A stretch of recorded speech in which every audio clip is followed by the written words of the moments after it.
According to a recent study done by Rush University, if an elderly person performs 20 minutes of brain-stimulating activity per day, they will have a 33% slower cognitive decline than someone who performed little to no brain activity.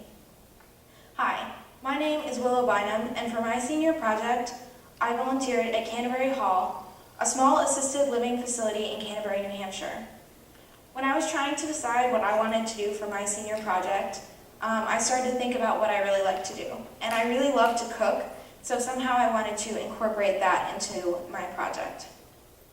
And several years ago, I volunteered at the Epsom Manor in Chichester, and I spent most of my time there playing games with the residents, which I really enjoyed, and so I wanted to somehow incorporate this into my project as well.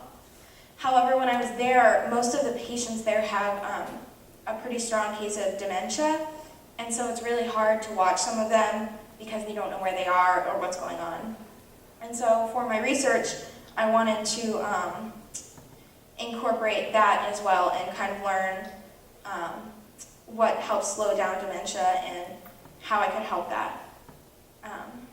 According to the Alzheimer's Association, more than 5 million Americans are living with Alzheimer's or some form of dementia.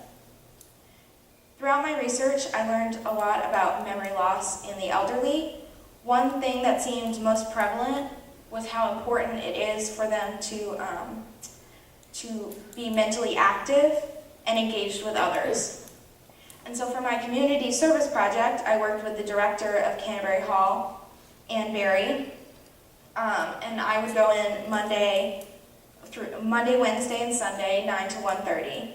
And we would spend Monday morning cooking lunch for the day, which always consists of some sort of main course, which is normally a meat of some kind, a vegetable, fruit, and depending on what the main portion of the meal was, they really liked potatoes. So any way that we can incorporate potatoes, they appreciated, as well as the dessert. And then we would prepare a lighter meal for dinner and prep meals for the rest of the week. And on Sundays, I was able to come in on my own and create whatever I wanted. And I kind of liked being able to come in and run the kitchen the way that I would run it. And depending on what we were making, I always tried to include the residents in some way, whether that be just having them shell peas or peel potatoes. And sometimes they were able to do more complicated things like make cookies, and some of them really seemed to enjoy helping me.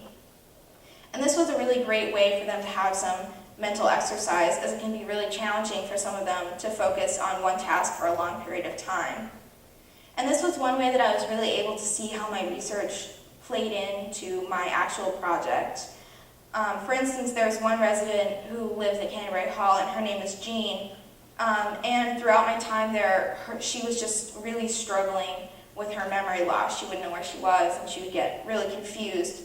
And so sometimes if I could just get her to sit down and cut up strawberries or something like that, she would have to focus, and she would forget that she doesn't know where she is, and she would start to come back. So I really enjoyed being able to watch my research in my project. And another way that it's really important to get the residents mentally exercising is to talk to one another. A lot of times they will just sit in the living room and they don't really converse. And so a lot of times during meal times, I would try and make everything like family style so that they at least have to ask each other to pass things around. And sometimes this would even lead to more stimulating conversation. And it has been proven that to increase brain stimulation, it's really important for peers to talk to one another. And some of the residents were definitely willing to participate, and some were not. One of the things that I really struggled with in the beginning of my project was how some of the residents definitely criticize a lot of what you do. They like to complain a lot about everything. So they would complain about, that the food wasn't hot enough or that it was too cold. And so in the beginning of my project, I had a really hard time with this. But throughout my project, there were definitely several people who were very positive and excited to be a part of my project. And so it was with these people that I really connected. And they made me want to come back every day and keep doing what I was doing. And I think that it's really, the lesson that I learned from these people the most was how important it is to be positive. And I hope that everyone can take something away from this presentation today. But if you can't take anything else, take the fact that it's so important to leave a positive impact on the people around you, because it will make them want to participate in everything. And I just want to thank Mrs. Joseph for being my mentor, Mrs. Aubin, and Ann Berry, who really made my project possible. Thank you.